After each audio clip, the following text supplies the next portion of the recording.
Hi, welcome to TechO.com. I'm TechO. Now, for those of you who know my story, know that I had a very successful early career, and then I hit a major roadblock, nearly became bankrupt, but was able to pull myself and grow my new business into a successful business.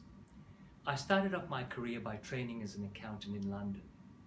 And for the first several years of my career, the first early several years, I joined a major international consulting firm, and I was doing high-flying work in Asia, in the United States, in the United Kingdom, and in Australia. Then I left that international consulting firm and I started a firm of my own with two partners. Now, I'll cut a very long story short, but basically those two partners let me down. It was a terrible partnership. I lost a lot of money, they didn't work, I madly scrambled and carried on working, but to no great avail, and we were pulled down. I nearly had to declare bankruptcy, but I decided enough was enough. I moved away, I restarted my own business, and I grew it. It's now a 7-figure business, successful throughout Australia. When I needed to grow my business, I took a step back and asked myself what I needed to do. And the answer was blindingly obvious. I'd spent 20 years of my life teaching others what to do in their business, how to grow their business, and to find the strategies that found new business, consolidated it, converted it, and turned it into sales. So I reviewed the knowledge that I had, the practical experience and the book knowledge, and put it together into a system that I could use for myself and eventually I used for my clients. I call it the Smart Marketing Planning System. I've written a book about it called The Smart Marketing Plan, 7 Easy Steps to More Sales. It's a very readable book. It's written in the way of a parable, and you can follow how to create your own smart marketing plan by following the business that's written off in this book and the way they go through each of the 7 steps to build up their marketing success.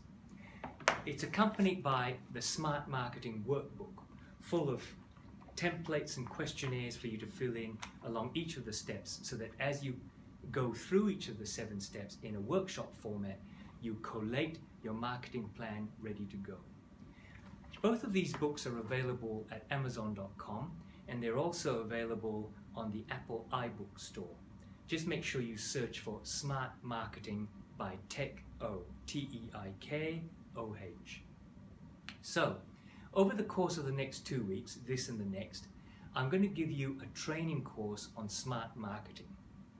But first, let's discuss what SMART means. SMART, S-M-A-R-T, is an acronym. Why do we use it? We use it to focus our planning to make sure that it's highly focused and relevant and is workable. What does it stand for?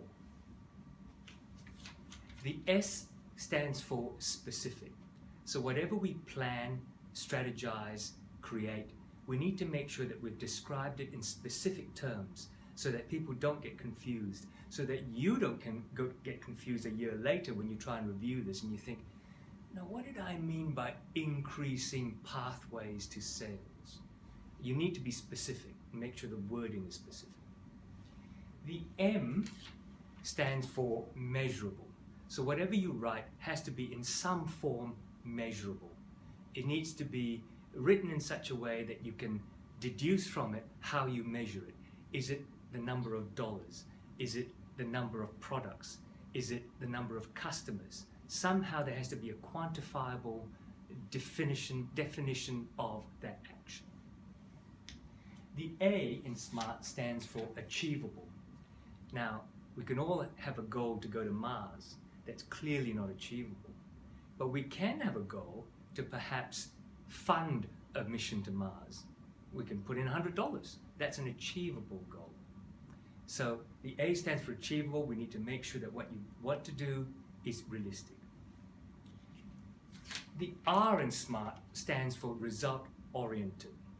So what that means is whatever you write, you need to write as if you were orienting yourself to the result, not the action. Now, you can write a goal that says, we are going to go running every day. Well, that's not a result, that's an action. But if you said we're going to run every day so that by the end of the week we have run 100 kilometers, that becomes a result, the 100 kilometers at the end of the week. By the way, it's also measurable. Okay? The T in SMART stands for time specified. Notice in my previous example I said at the end of the week. So there's a specific timeline as to when you're going to achieve it. No good saying you're going to Mars, but if NASA said they're going to Mars in 10 years, then we can measure them. Okay, so that's SMART. Let's now quickly talk about the 7 steps of smart marketing. 7 very easy steps that you can do for yourself. Step number 1 is to know your real product, and I'll explain that. Step number 2 is to know your market, to make sure that who you're going to sell to is ready to buy from you. Step number 3 is to resource up, to make sure that you're capable of providing what you say you're going to provide. Step number 4 is to look at your selling price as a marketing factor, not as an accounting factor, which it has to be, but also as a marketing factor. Step number 5 is to then put together your list of most appropriate marketing activities, things that you're going to do to market your product. Step number 6 is to write down your list of action plans and to fill them. Make sure that you've got all the steps that you need to do to fulfill what you want to do. And then the final step, number 7, is to finalize and implement that plan. So those are the 7 steps to smart marketing. Now, what we're going to do this week is steps 1 to 3, and then next week we're going to follow through with steps 4 to 7. So, firstly, out of the 7 steps, we'll talk about step 1, which is to identify your real product. Now, what do I mean by your real product? Let's say you're selling a power hand drill. You're a hardware store. That's one of your products. So is that your real product, a power hand drill? Yeah, that's a description for it. But in reality, what does it do? Nobody has ever bought a power hand drill because they needed a power hand drill. They don't need this thing in their hand. What they needed was a hole in the wall, and this is what that does. So your real product in that sense is a hole in the wall maker. Now, why is that important? Because you need to distinguish from your features and your benefits. The features of a power drill might be strong casing, ultra-fast motor, German design. Those are the features. But if I walked into a hardware store, I don't say to the guy behind the counter, I want a German design power drill. No, I'm not really interested in the features, although they back up what I do really want, which are the benefits. I walk up to the guy at the counter and I say, I want a hole in the wall, so I want a fast power drill that doesn't hurt my hands, and by the way, I don't want it to break down after 10 drills. So those are the benefits that it brings me. It's comfortable to use, it lasts a long time, and that's why it's different from features. Now, the reason why you need to know the difference between your product's features and benefits is because, not just because that the benefits are what I as the customer am interested in, but the benefits give you the needs that the customers need to have met. I need a hole in the wall. Here you go. Here's a great product for it. Well, I've got soft hands. I need to make sure that they're comfortable. This product has a comfort grip. I've met your need. So the benefits meet needs. Involved in all that is the concept of WIFM, W-I-I-F-M. What does that mean?